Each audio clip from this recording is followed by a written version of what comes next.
Terekam ya. Saya Niki, di konten kali ini akan merakit PC mulai nggak biasa di kamera. Mulai fine. Iya, mulai apa lagi? WhatsApp teman-teman. Oke. WhatsApp teman-teman. WhatsApp teman-teman. WhatsApp teman-teman. Kenapa sih teman-teman? Selalu pula anjay. Ya udah bisa nih. Ya WhatsApp teman-teman. Nggak biasa ya. Ayo belum. Iya.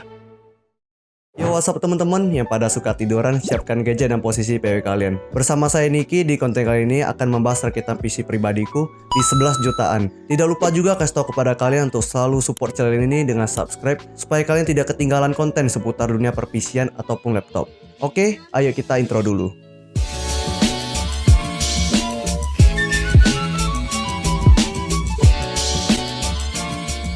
Di sini saya bakal kasih tahu kalian komponen apa saja yang dipakai di rakitan PC kali ini. Prosesornya dari kubu merah yaitu Ryzen 5 5600 memiliki 6 core 12 thread dengan kecepatan clock speed 3,5 Hz hingga mencapai 4,4 Hz. Kemudian motherboard yang saya gunakan itu Asus Prime B550M A Wi-Fi 2 dengan soket A4. Untuk RAM dari T-Force Delta RGB 2x8GB DDR4 3600 mHz dengan akse warna hitam dan heat spreader yang didesain untuk mendinginkan chip RAM. Storage-nya dari SSD M.2 NVMe Kaizen dengan kapasitas 1TB.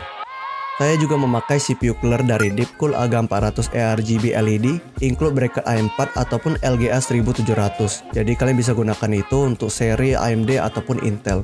Dan tujuan saya memakai CPU cooler tambahan dibanding stok cooler AMD supaya lebih mendinginkan si Ryzen 5 5600 ini. PSU yang digunakan dari Cooler Master MWE V2 650W bersertifikasi 80+ bronze. Dan yang paling ditunggu-tunggu, VGA dari kubu hijau yaitu Gainward RTX 2060 Super versi Ghost dengan VRAM 8GB GDDR6. Apa mungkin Gainward dengan versi Ghost ini performanya gahar juga? Kita lihat nanti pas benchmark previewnya. Casing saya pakai dari Cube Gaming Stand warna hitam dengan ukuran micro ATX, sudah include 2 RGB fan di bagian depan. Saya menambahkan 1 RGB fan dari Cube Gaming juga untuk fan casing bagian belakang. Itu teman-teman komponen yang dipakai di rakitan PC ini. Tanpa perlu basa-basi, kita lihat proses dan hasil rakitannya.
Beginilah hasil rakitan PC-nya dengan 3 RGB fan depan belakang yang berjalan default tanpa bisa disetting dengan software bawaan motherboard.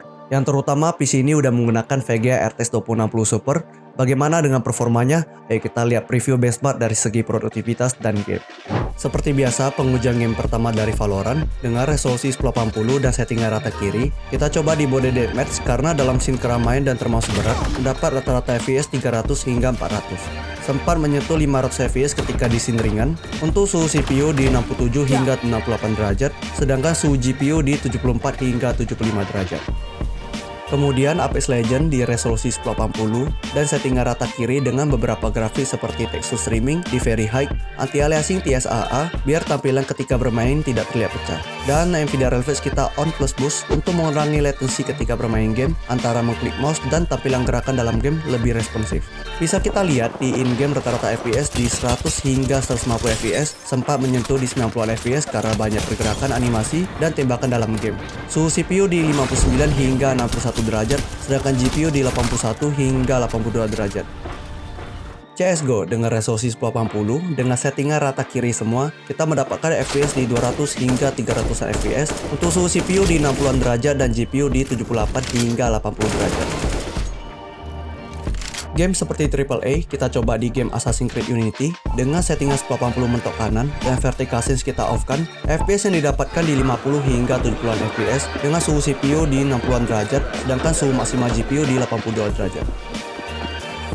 Pengujian game terakhir dari Tomb Raider, resolusi 1080 juga, dengan settingan grafik kita buat rata kanan semua, FPS kita dapat di 100-an ke atas, suhu CPU di 66 hingga 69 derajat, dan suhu GPU di 82 hingga 83 derajat. Kita juga melakukan tes CPU benchmark lewat Cinebench R15 dengan menjalankan 5 kali tes. Bisa terlihat semua CPU score berjalan di 4,45 mHz dengan suhu tertinggi di 76 derajat. Untuk skor benchmark selama dijalankan 5 kali tes cukup konsisten dan stabil di 1600-an CB. Pengujian GPU di Cinebench R15 juga, suhu VGA di 62 derajat dengan kecepatan fan di 1600-an RPM. Total power GPU 122 Watt dan skor yang didapatkan 185 fps. Kecepatan SSD di Crystal Dismart untuk read 2121 MB per second, sedangkan write di 1682 MB per second. Suhu SSD ketika dijalankan mentok di 40 derajat. Hasil pengujian 3D Mark V Strike, time spy score di 6965, graphic score di 6856, dan CPU score di 7655 dengan rata-rata suhu CPU di 50 hingga 60 derajat, sedangkan GPU di kisaran 70 hingga 82 derajat. Kita melakukan rendering video di Adobe Premiere Pro 2022 di resolusi video 1080 60 fps dengan durasi 7 menit 8 detik dan settingan VBR One Pass, bitrate 50 fps, diselesaikan dalam waktu 4 menit 41 detik. Itulah seputar preview benchmark tadi. Mungkin dari beberapa kalian bakal tanya, Bang, kenapa suhu VGA tinggi banget? Itu normal gak? Atau karena airflow dari case yang kurang bagus? Nah teman-teman, mengingat RTX 2060 Super ini ketika berjalan full load di game berat ataupun 3D Mark Test, TGP powernya mencapai 176 Watt. Jadi wajar kalau power pada VGA tinggi, otomatis suhu yang dihasilkan tinggi juga. Kalian tidak perlu khawatir karena VGA RTX 2060 Super ini setelah dicek lewat MSI Afterburner, terlihat temperatur limit di 83 derajat, itu dikarenakan udah di set sama pabrikasinya. Menurut kalian gimana? Rakitan PC 11 jutaan dengan performa yang dihasilkan sebanding atau mungkin ada saran dari kalian di 11 jutaan ini bisa dapat performa yang lebih dari itu? Bisa kalian tulis komentar di bawah video ini. Oh ya, untuk total harga komponen PC ini bisa kalian cek selengkapnya di deskripsi. Itu saja untuk konten rakitan PC 11 jutaan kali ini. Jangan lupa subscribe. Kalau kalian suka jangan lupa kasih like. Saya Niki selaku host di channel Turu Tech. Selamat kembali turu.